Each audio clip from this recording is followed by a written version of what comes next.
နင်္သာရီဂယ်လ်ရီရဲ့အတန်ဆောင်းပါးကဏ္ဍကိုတင်ဆက်ပါတော့မယ်ဒီတစ်ပတ်တင်ဆက်မဲ့အတန်ဆောင်းပါးကတော့စာရေးဆရာရနောင်ဒွယ်ရဲ့ပဒုံမင်းရဲ့ရွှေကူဖျားရှာပုံတော်ဆောင်းပါးဖြစ်ပါတယ်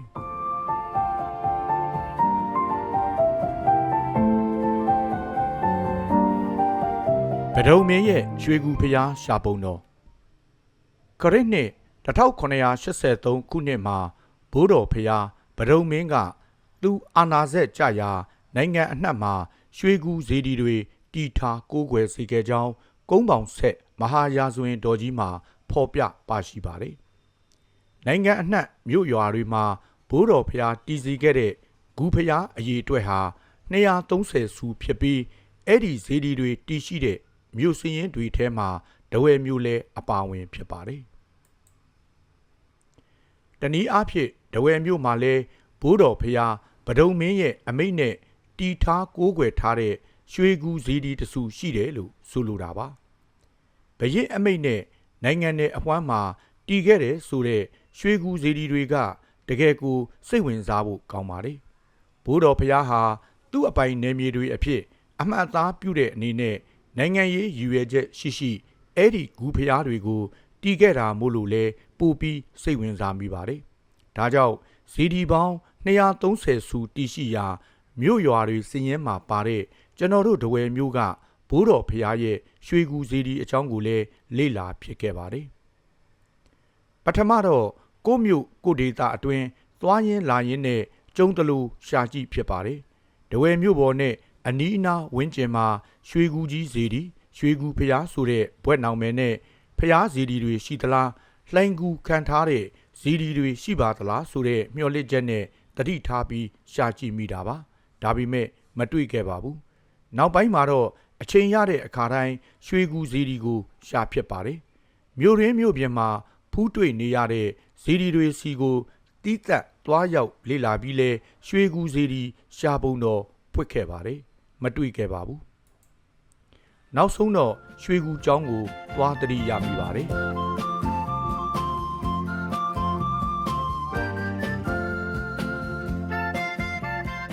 တဝဲမြို့မြောင်းပလဲရက်ွက်ကမျောခင်းလမ်းမပေါ်မှာရွှေကူဖုန်ကြီးကျောင်းဆိုတာရှိပါတယ်။ကျောင်းရဲ့ခေါင်းရင်းဘက်မှာကမျောခင်းလမ်းမကိုမေးတင်ထားတဲ့ဇောင်းတန်းတစ်ခုလည်းရှိနေတာပါ။ဇောင်းတန်းကအတော်လေးဟောင်းနွမ်းနေပါပြီ။ကျွန်တော်က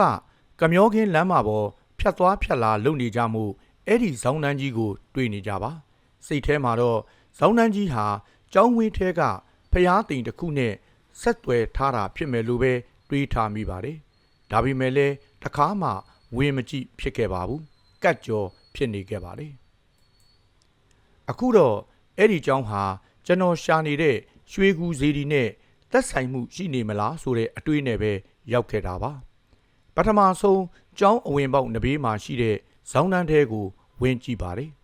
ဇောင်းတန်းကြီးကအတော်လေးရှည်ပြီးခိုင်ခတ်တဲ့အင်္ဂဒီတိုင်လုံးကြီးတွေနဲ့တိဆောက်ထားတာတွေ့ရပါတယ်ကိုလိုနီခေတ်ကတိဆောက်ခဲ့တာဖြစ်မှာပါ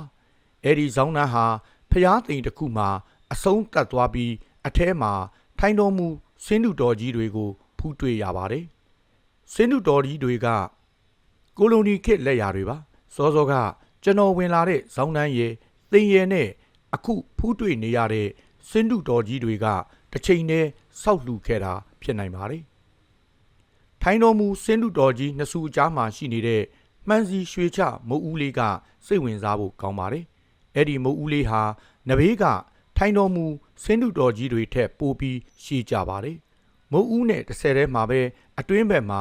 ဂူပတ်လန်းတစ်ခုကိုလည်းမထင်မှတ်ပဲတွေးလိုက်ရပါတယ်။ဒါဆိုရင်မှန်စီရွှေချထားတဲ့မုတ်ဦးဟာအတွင်းဂူပတ်လန်းပါတဲ့လှိုင်ခန်းစီဒီဂူဖျားတဆူနဲ့တစ်ဆက်တည်းဖြစ်မှာပါ။တေချာသွားအောင်သိမ်အပြင်ဘက်ကိုထွက်ပြီးဇီဒီကိုခြုံငုံပြီးကြည့်လိုက်တော့ကျွန်တော်ထင်ထားတဲ့အတိုင်းပဲလှိုင်ကူခံဂူဖျားတဆူဖြစ်နေတာကိုတွေ့လိုက်ရတော့တာပါအရင်ကဒီနေရာမှာသာမန်ဇီဒီငယ်တဆူအဖြစ်နဲ့သာထင်ထားခဲ့တာမို့အခုလိုဂူဖျားတဆူအနေနဲ့တွေ့လိုက်ရတော့အတော်လေးအံ့ဩမိပါတယ်ဂူဖျားတောင်ဘက်မှာရှိတဲ့သိမ်တဲကိုဝင်ကြည့်လိုက်တဲ့အခါမှာတော့အတော်လေးစိတ်ချမ်းသာမိပါတယ်စင်းတုတော်တွေကိုမူလလက်ရာတွေအတိုင်းတွေ့နေရလို့စိတ်ကြည်နပ်မိတာပါသိမ်ကတော့ နောက်ပိုင်းမှတိဆောက်ခဲ့တာဖြစ်ပါတယ်အလှပြုကပီးစာမှာဖော်ပြချက်အရတက္ကရာ1280ခုနှစ်မှာတိဆောက်ခဲ့တာဖြစ်လို့အခုဆိုရင်တော့ဒီသိန်းဟာနှစ်ပေါင်း116နှစ်ရှိပါပြီသိန်းမှာတွေ့ရတဲ့မှန်စီရွှေချ၄တောက်တိုင်လုံးကြီးတွေကအတော်လေးလှပါတယ်အဲ့ဒီအနုလက်ရာတွေဟာနှစ်ပေါင်း100ကျော်တက်တန်းရှိပြီမို့ဒီထက်ပိုမပျက်စီးအောင်ထိမ့်သိမ်းရတော့မှာပါသိန်းအတွင်းဂူဖျားတောင်ဘက်မျက်နှာရဲ့အလဲတက်တဲ့မှာအတွင်းပတ်လန်းကိုဝင်ရောက်တဲ့မုတ်ဦးတစ်ခုရှိပါတယ်စင်းတုတော်တွေကအဲ့ဒီမုတ်ပေါက်ရဲ့နဘေးတစ်ဖက်တစ်ချက်မှာခြံလျက်ရှိနေတာပါမုတ်ပေါက်နဲ့ကပ်လျက်မှာမင်းဝတ်ထိုင်တော်မူနှစ်စုကိန်းဝတ်နေပြီးအဲ့ဒီနဘေးမှာမှမတ်ရစင်းတုတော်တွေကိုဖူးတွေ့ရပါတယ်စင်းတုတော်တွေကသာမန်အားဖြင့်ကြည်ရင်တောင်မှရှေးစင်းတုတော်တွေဖြစ်တဲ့ဆိုတာသိသာထင်ရှားနေပါတယ်ဘိုးတော်ဖျားဗဒုံမင်းလက်ထက်18ရာစုလက်ရဟန်းအမရပူရခက်လက်ရာတွေကိုလည်းခန်းစားလို့ရနေတာပါဒါအပြင်စင်းတုတော်တွေမှာတဝဲတနင်းသာကြီးနဲ့မြိတ်တို့ဘက်မှာတွေ့ရလေရှိတဲ့ရှေးဟောင်းရက်တော်မူတွေရဲ့ဟန်တွေအတိုင်းမှန်ကင်းတော်ပါရှိပြီးခါးစည်းပါတဲ့သင်္ကန်းတော်ကိုဆင်မြန်းထားတာကိုလည်းတွေ့ရပါတယ်ရက်တော်မူနှစ်စုနောက်ကမှန်စီရွှေချအင်္ဂဒီတန်ကဲတွေကလည်းအတော်ကိုလက်ရမြောက်ပါတယ်ကော့ပြတ်တွဲလျနေတာပါစင်တူတော်တွေမှာခေတ်အဆက်ဆက်ကပြုပြင်မှုတွေပြုလုပ်ထားပြီးမြဲမူလလက်ရာတိုင်းရာနှုံးတော်များများကြံနေသေးလို့စိတ်သက်သာရာရမိပါတယ်နောက်ဆုံးတော့ဂူဖျားရဲ့အတွင်းပတ်လန်းကိုဝင်ကြည့်ပါတယ်အတွင်းဂူပတ်လန်းဟာတပတ်လုံးအပြည့်မဟုတ်လို့အံ့ဩသွားရပါတယ်အနောက်ဘက်မျက်နှာရဲ့အတွင်းဂူပတ်လန်းကိုအုတ်အင်္ဂဒီနဲ့အသေးပိတ်ထားတဲ့အနေအထားတိုင်းတွေ့လဲရတာပါအဲ့ဒီနေရာကိုဒုတိယကမ္ဘာစစ်မဖြစ်ခင်ကတည်းကပဲပိတ်လိုက်တာဖြစ်ပြီးဘာအတွက်ကြောင့်ပိတ်ထားမှန်းမသိကြောင်းဖျားဂောဘကအဖွဲ့ဝင်တယောက်ကဆိုပါတယ်သူတို့လည်းတဆစ်စကားနဲ့ပြောရတာဖြစ်ပါတယ်တကယ်တော့လှိုင်းထန်းကူဖျားတဆူရဲ့မျက်နှာလေးဘက်စလုံးမှာအဝင်မုတ်တစ်ခုစီပါရှိရပြီးအတွင်းကူပတ်လန်းကလည်းတပတ်ပြည့်အောင်ရှိရပါတယ်ဒီမှာတော့မုတ်တစ်ခုနဲ့ဂူပတ်လန်းတစ်မျက်နှာကိုပိတ်ထားတာဖြစ်လို့မုတ်ဦး3ခုသာရှိပြီးအတွင်းကူပတ်လန်းရဲ့3မျက်နှာမှာပဲစင်းတုတော်3စုကိုဖူးတွေ့ရတော့တာပါအရင်ကတဝဲမြို့ပေါ်မှာရွှေကူဘုံကြီးကျောင်းရှိမှန်းသိနေပေမဲ့ကျောင်းရံတပေးမှာရွှေကူဖျားတီးရှိနေတာကိုတော့အခုမှသိခဲ့ရတာပါတွေ့နေကြဖြစ်တဲ့ဇောင်းနှန်းကြီးကိုလည်းဖျားသိမ်တစ်ခုရဲ့ဇောင်းနှန်းလိုပဲထင်နေမိခဲ့ပါတယ်လမ်းမော်ကစာမှန်ဖြတ်သွားဖြတ်လာသူတွေအနေနဲ့ကတော့ဇောင်းနှန်းကြီးရဲ့အတွင်းဘက်မှာဂူဖျားတဆူရှိနေတာကိုသိဖို့ကသိမလွယ်လှပါဘူး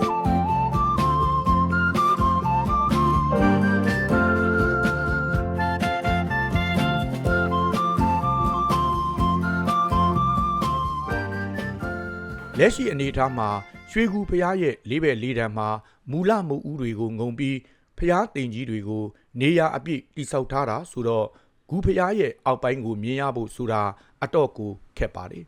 အသေးချာဝင်ကြည့်ရင်တောင်မှသိန်းတွေရဲ့အကြားမှာလွတ်နေတဲ့နေရာတွေကဂူတောက်တွေကိုပဲမြင်နေရတာပါဒါကြောင့်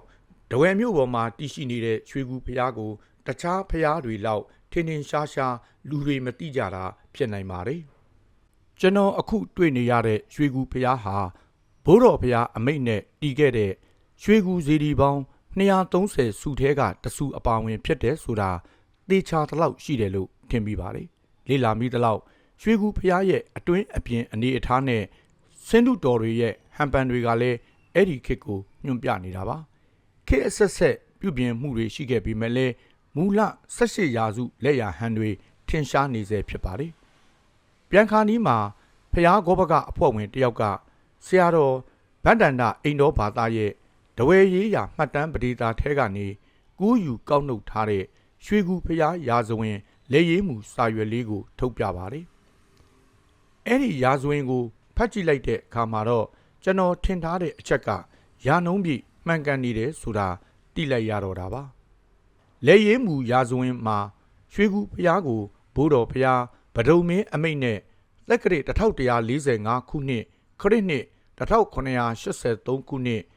နတော်လဆန်း8ရက်နေ့မှာတဝဲမျိုးသားကတာဝန်ယူတီထားကိုးကွယ်ခဲ့ကြောင်းရွှေကူစေတီကိုတဝဲမျိုးအနောက်မြောက်တော့မြို့ရိုးအပြင်ဘက်မှာတီထားခဲ့ကြောင်းနဲ့ အဲ့ဒီအချိန်ကနိုင်ငံနယ်အဝှမ်းတပြိုင်တည်းတည်ထားခဲ့တဲ့ဇီဒီပေါင်း230စုရှိကြောင်းဖော်ပြထားပါတယ်။အခုတင်ပြခဲ့တဲ့ဒဝယ်မြို့ကရွှေကူဇီဒီဟာသမိုင်းထင်ရှားတဲ့ဇီဒီတစုဖြစ်ပါတယ်။ကြဲကြဲပြက်ပြက်ပြောရရင်သမိုင်းသက်သေခံဇီဒီတစုဖြစ်တယ်လို့လည်းဆိုနိုင်ပါတယ်။ဗဟိုအစိုးရဗရိတ်အမိန့်နဲ့တီထားကိုးကွယ်ခဲ့တဲ့ဇီဒီဆိုလို့ဒဝယ်မြို့မှာဒီတစုပဲရှိတာပါ။ဖျားတီးခဲ့တဲ့အဓိကရည်ရွယ်ချက်ကလည်းထူးခြားပါတယ်။ရွှေကူဇီဒီဟာဒဝယ်ဒေသရဲ့ရှားရှားပါပါနှစ်စုတည်းရှိတဲ့ဂူဖျားနှစ်စုထဲကတစုဖြစ်တာမို့ဒီဒေသမှာတော့ရှားပါတဲ့ဇီဒီအမျိုးအစားဖြစ်တယ်လို့လည်းဆိုနိုင်ပါတယ်။တကယ်တော့ဒဝယ်မြို့ပေါ်မှာတည်ရှိနေတဲ့သမိုင်းဝင်ရွှေကူဇီဒီဟာဒီထက်လူသိပိုများပြီးထင်ရှားပေါ်လွင်နေတတ်တာပါ။ရှေးခေတ်မြန်မာမင်းတို့ရဲ့သာသနာတော်ပြပွားရေးရည်ရွယ်ချက်အပြင်နိုင်ငံတော်တည်နေရာအကျယ်အဝန်းသတ်မှတ်တဲ့ရည်ရွယ်ချက်နဲ့ပါ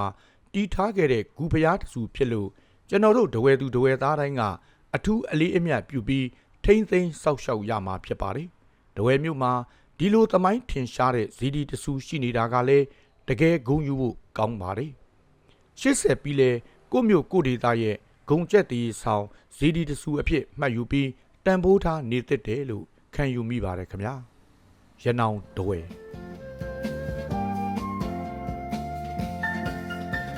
တနင်္သာရီဂယ်လရီရဲ့အတန်ဆောင်ပါကိုနားဆင်ပေးခဲ့ကြတဲ့တနင်္သာရီဂယ်လရီပရိသတ်များအားလုံးကိုကျေးဇူးအထူးတင်ရှိပါတယ်ခင်ဗျာပရိသတ်များအားလုံးရှင်လန်းချမ်းမြေ့ကြပါစေ။